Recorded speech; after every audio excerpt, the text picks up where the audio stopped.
there's a new report out from a congressional watchdog group that names the most corrupt Congresspeople there are. It's from Citizens for Responsibility and Ethics in Washington, or CREW as it's called, and it names 13 lawmakers in all.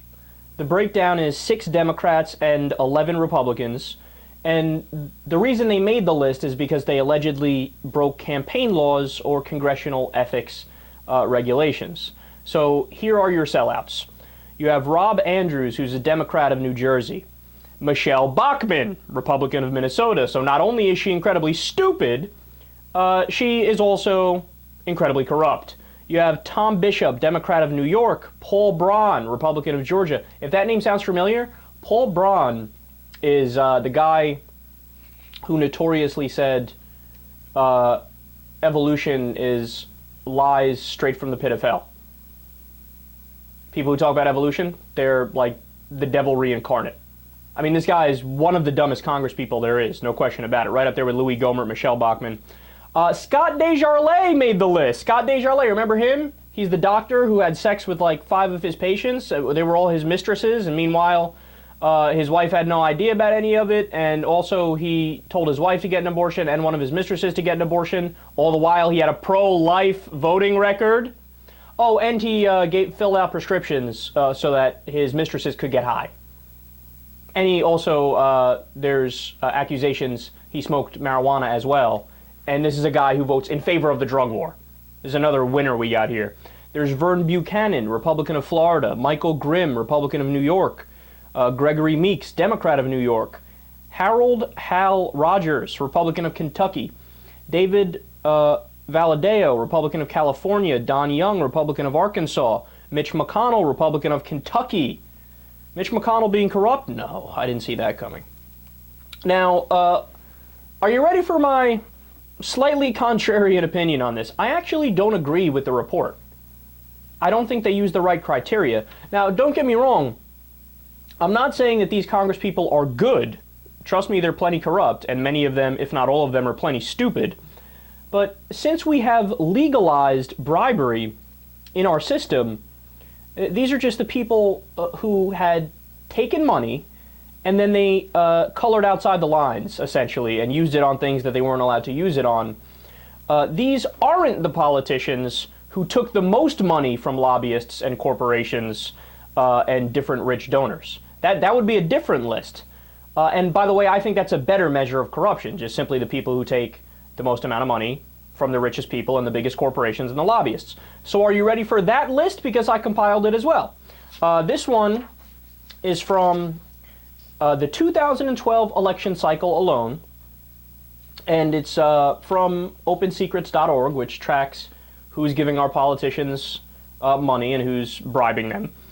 So from 10 all the way to number 1, you have Bill Nelson, who's a Democrat of Florida, one of these really pro-establishment Democrats. He has taken $332,226 just from lobbyists. And get this, I love this category. From lobbyists, friends, and families, he also took $363,591. So you know what that means? That's an intermediary. So the lobbyist and the corporation that wants to buy the congressperson for them to vote certain ways on certain bills, they'll give money to their family members, and then the family members will give it to the politician. And they go, oh, look, we skirted around what little laws there are in terms of donations, because it wasn't the corporation and the lobbyist that gave the money, it was the lobbyist's sister.